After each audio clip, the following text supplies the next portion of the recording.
Good afternoon, everyone, and welcome to another episode of Quarantine Kitchen. Today we are going to be preparing bacon-wrapped meatloaf with a side of honey-glazed Brussels sprouts. Now, this is going to be done in 3 waves. First, we will work on the meatloaf, then our glazed, and then finish up with the Brussels sprouts. Because I've only got one oven, it's going to be a tight cooking experience, but we'll get through it together. I'm going to throw everything up on the board for you so you can follow along at The first step with our meatloaf is to get the ground beef ready for what we want it to taste like. So first things first is just to take the ground beef and throw it right into our bowl here, and then we're going to start dicing up and mincing our vegetables. Now I put the vegetables up on the board, and honestly, you can add however much you want to taste. I'm a big fan of garlic, so I'm going to be doing a few extra cloves that other people might not want. And I'm not a huge onion fan, so I'm going to be a little light on that. Now, for a little bit of a flavor consistency, I'm going to be putting jalapenos in the meatloaf because I'm also going to be adding them to the Brussels sprouts to give everything a little bit more spice.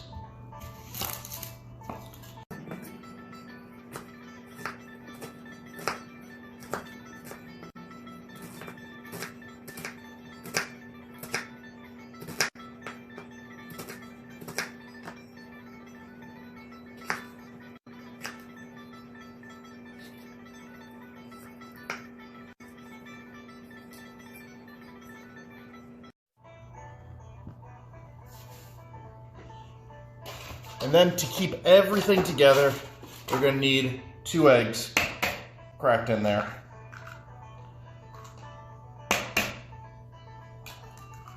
And then it's time to get your hands dirty and just mash it all together. This is going to be this is an experience. So you want everything mixed together in such a way that, well, that it's mixed. Yeah. If you've noticed, I've been getting cut off a lot in my segments. I think I'm going to have to look somewhere else other than Snapchat for these updates because they only give me about a minute at a shot to get these right. So, when you should have a good consistency because we're going to want it to keep its form when we put it on the bacon plate. It's coming next. So, I have laid out almost all of my strips of bacon from the pack in slightly overlapping fashion.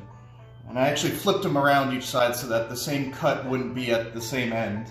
I think it's going to work out. And now I've got my meatloaf, my proto meatloaf, in kind of a football shape ready to go. So I'm going to lay it down, and now very carefully use the tin foil here, aluminum foil, oh, this is looking great, to just wrap it up.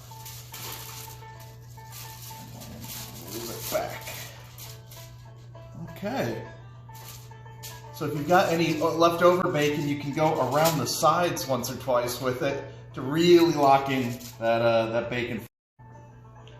I should have given everybody a heads up when I started the whole meatloaf recipe that you need to get your oven preheated to about 350 degrees. I've done that now, so it's ready to pop in. And again, look at how beautiful that is. I'm pretty happy right now. So I'm just going to make sure that the foil is curved up, try and keep everything on here, make for easy cleanup. And then we're just going to pop that in there for 50 minutes. Now that won't completely cook it, so we're doing it for 50 minutes first, and then we're going to put the glaze on and let it sit for another 15 to 20 minutes. Okay? And speaking of the glaze, that's our next task. Now that the messy part's done, I'm going to be finishing up our main course with a glass of McClellan Scotch. I chose this one because it is particularly smoky, and I think that'll work well with our bacon wrap and the liquid smoke added to our meatloaf. And speaking of meatloaf, when it comes to the typical meatloaf recipes, I've got a bit of an issue with the glaze that's always selected. Ketchup, ketchup, ketchup, ketchup, ketchup. Huh. I'm in way over my head. I don't particularly like ketchup, and I definitely don't want it anywhere near my meatloaf. I try not to cook with it if I can. So that's why I've decided to go with the teriyaki and wasabi glaze. So I've already taken care of mincing up my garlic. I'm going to add a little bit of cornstarch here to thicken it up.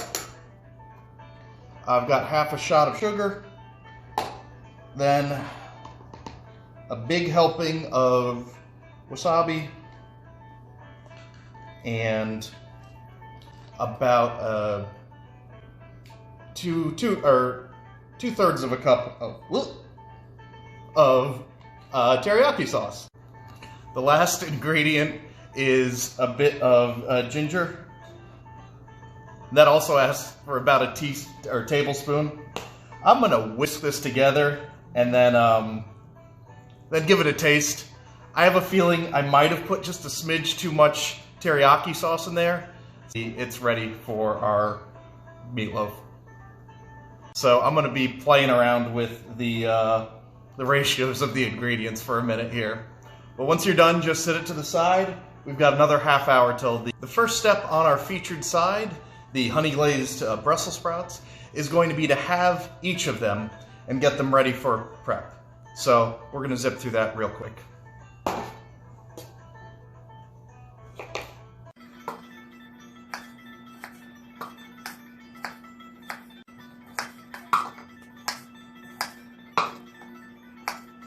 Halved up our Brussels sprouts and took the time to slice down our jalapenos into thin strips.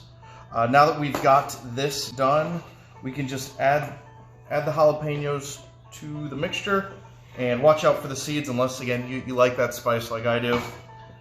Please give warning to any of your friends that you're able to see during the quarantine if they're not expecting that, though. Once you've got the mixture together, you're going to want everything that we're going to add to stick to our Brussels sprouts and jalapenos.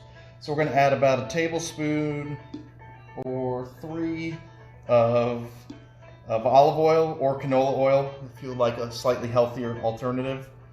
And then a tablespoon of the ginger. And that's a pretty heavy tablespoon because I think ginger's fantastic. This is also going to sit to the side until we're able to get the oven back. It should be another 10 minutes. Oh no, that's until the glaze is ready. Sometime after that. But we will be putting these in for about 15 minutes on 450 degrees. That buzzer means that the meatloaf is ready for its glaze. Let's take a look.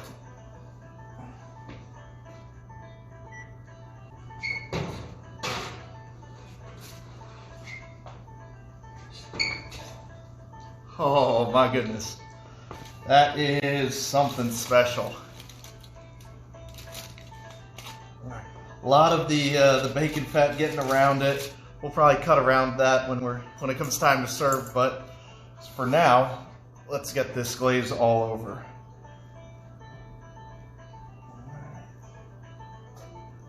Whew. Yeah, it smells bacony. This is turning out better than I had hoped. So as you can see, the bacon's starting to get nice and crispy too.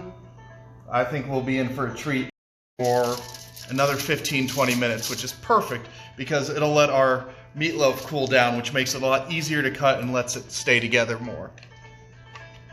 All right, I've moved the meatloaf over to its own plate, and the Brussels sprouts will be ready in just a... Oh, there we go. All right, so let's push that to the side.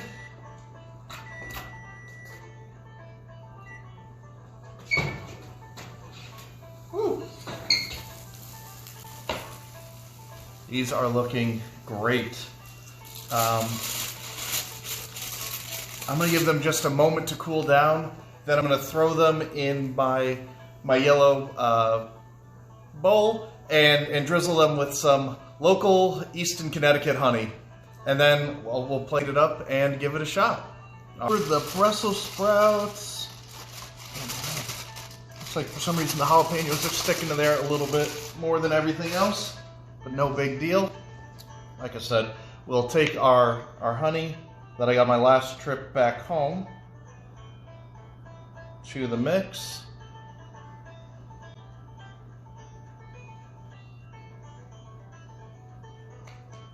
And then toss it up together.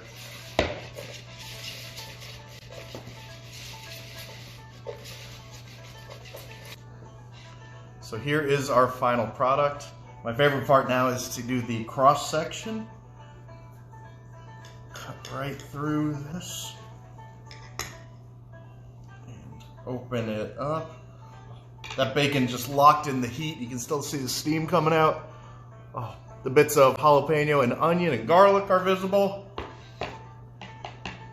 And then just to make it look nice, let's get our featured side on there too. Here we go. I'm gonna take a nice piece off the corner here.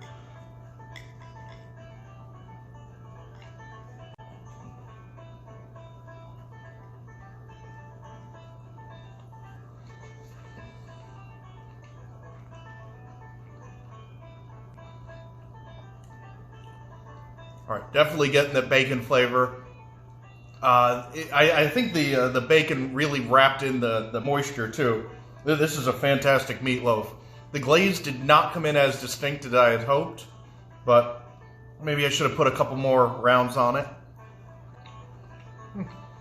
Brussels sprouts are fantastic as well. The honey's a nice kick, and the jalapeno is really subtle. Pretty happy with this dish. You may notice the slice here got a little bit bigger since our last take. I went back and added a little bit more of the glaze to see how that would change it, and all in all, this is one of my favorite dishes I've made now. I think everything turned out great. Hopefully I don't eat it all and I'm able to share it in a safe way with some of my neighbors and friends. With that, I want to give a shout out to Garrett and Tara for giving me the idea for a meatloaf and Brussels sprout dish, and then my buddy Muller for telling me to wrap it in bacon and throw jalapenos and everything. So, thank you all for watching, and from my kitchen to yours, stay safe.